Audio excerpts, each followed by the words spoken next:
This video is sponsored by Card Kingdom. If you click on the link in the description below, it'll take you to their store and they'll know I sent you there.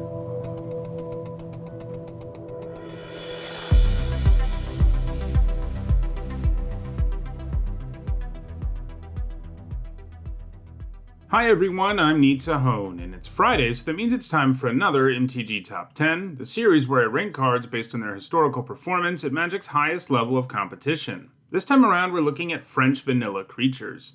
You may be more familiar with the term vanilla creature, which means a creature that has no rules text like Savannah Lions.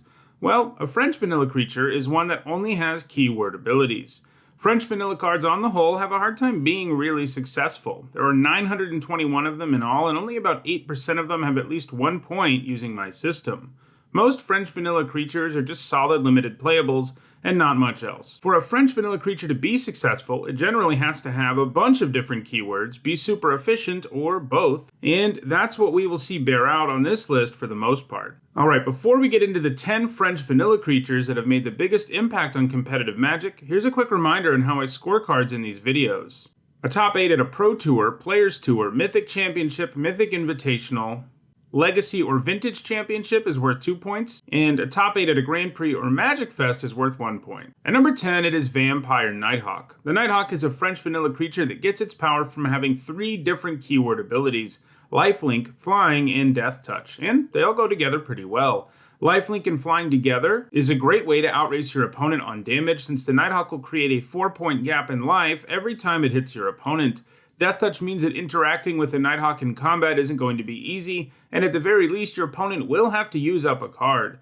It also makes the Nighthawk a decent card if you have to be defensive. That's what makes the Nighthawk a great card. It's hard to ever come out ahead against. Typically, the best you can do is trade 1-for-1 with it, and before you did that, it probably had a significant impact on the game. The Nighthawk was a key card in standard decks, but it has never really been able to take off outside of the format, with only 1 point in extended, and with more French vanilla creatures undoubtedly coming in the future, there's a pretty good chance it will get bumped off of this list. At number 9, it is STRANGLEROOT GEIST, which comes with both haste and undying. I think for some people, French vanilla only applies to evergreen keywords, and to be honest, before I started looking into making this video, that's kind of how I thought about it. But as I looked up various definitions and the way people at Wizards have defined it, it seems that the general definition is just only keyword abilities, not necessarily evergreen ones. So the Geist's Undying keyword counts here. In general, Undying is a powerful keyword ability, as it makes it pretty easy to get 2-for-1s. In the end, the efficiency of the Geist is pretty crazy. You pay 2 green mana for a 2-1 and a 3-2,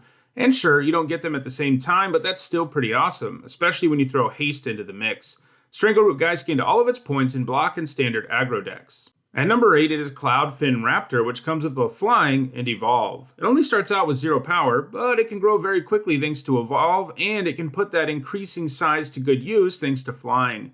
You generally end up getting way more than 1 mana's worth out of value from CLOUDFIN RAPTOR, which is a very aggressive blue 1-drop. So far, all of its points have come in standard.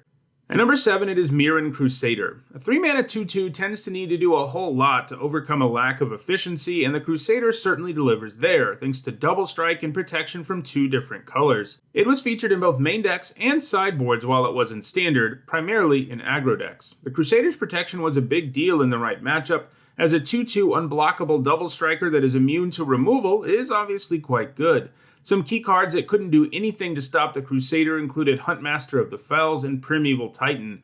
More recently, it's also seen significant play in Modern as a sideboard card in human decks and a mainboard card in Hate Bear decks. It's also featured in Legacy, Death, and Taxes. The Crusader has 0 points since 2019, but that's a lot more recently than the cards below it.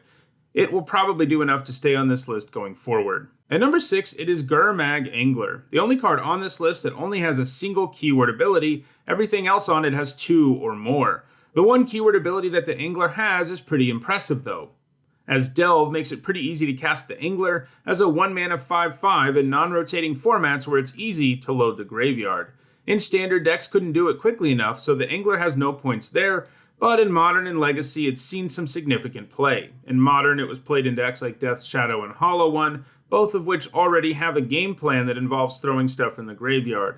In Legacy, it's mostly played in Grixis Delver. At number 5, it is BANESLAYER Angel, which is probably one of the first cards you think of when you hear French Vanilla, and that's because BANESLAYER Angel is loaded up with keywords and efficient stats.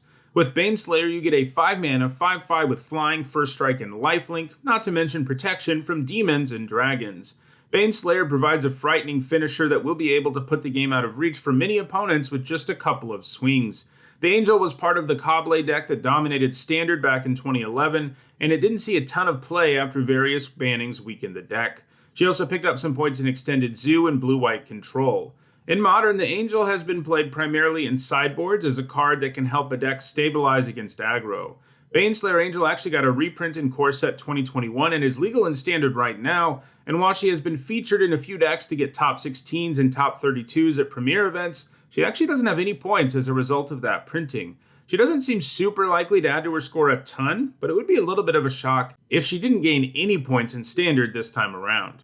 At number 4, it is Mantis Rider, a 3-mana 3/3 with flying, vigilance, and haste. It has the same number of total points as Baneslayer Angel, but it has more Pro 2 or top 8, so I gave it the edge. Mantis Rider gives you some impressive efficiency, even if it does cost 3 different colors of mana. That downside was offset by amazing mana in Standard anyway, and it was a key card in a variety of Jeskai variants as a result. It's gone on to even more success in Modern, where it's played in human decks that have amazing mana thanks to Ancient Ziggurat, Cavern of Souls, and Unclaimed Territory. And, with the Mana Dork, the deck can even play the Rider on turn 2. Obviously, Mantis Rider's human type also plays a big role in the deck, which has various payoffs for it, in addition to having nice lands.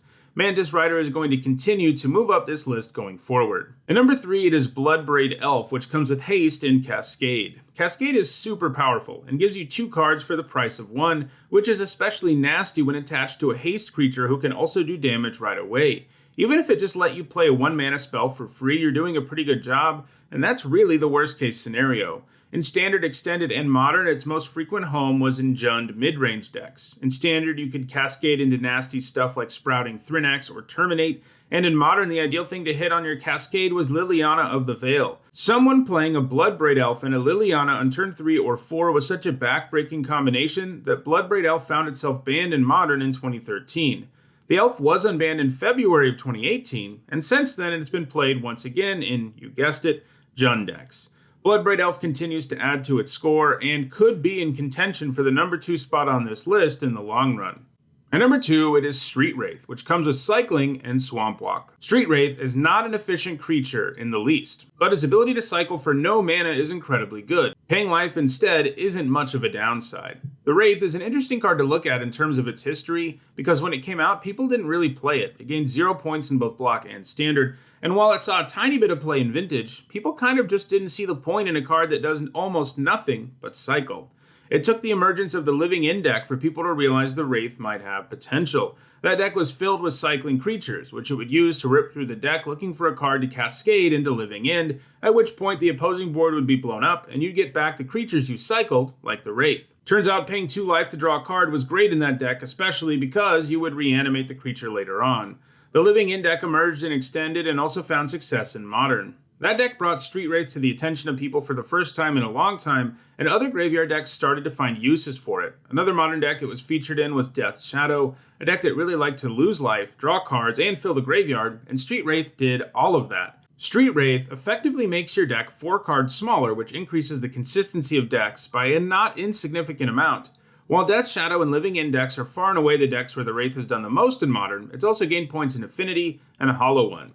It's also starting to be played in Legacy and Vintage. In the former, it's been in that format's version of Death's Shadow as well as Dredge decks. In the latter, it's been played in Dredge and Doomsday decks. And at number 1, it's Monastery SWIFTSPEAR, a 1-mana 1/2 with haste and prowess. The SWIFTSPEAR is great in red, aggro, and burn decks. These decks tend to run efficient spells that do damage, so burning your opponent's face while pumping your attacker is great, as is killing a blocker and attacking with a larger SWIFTSPEAR. SWIFTSPEAR has been played in various aggro decks in Standard, Modern, Pioneer, and even Legacy. It's likely to hold on to its spot on this list going forward. Well, those are the 10 French vanilla creatures that have left the biggest impact on competitive Magic. If you could use some of these creatures in your deck and you want to buy them, you can find a direct link to Card Kingdom's store for each of them in the description. If you enjoyed this video, please like it and share it so that others can enjoy it too. If you want to make sure you catch future MTG Top 10s, don't forget to subscribe and turn on notifications. And if you need to catch up on the almost 340 other MTG Top 10s I've already done, you should see the playlist on your screen now. Thanks for watching.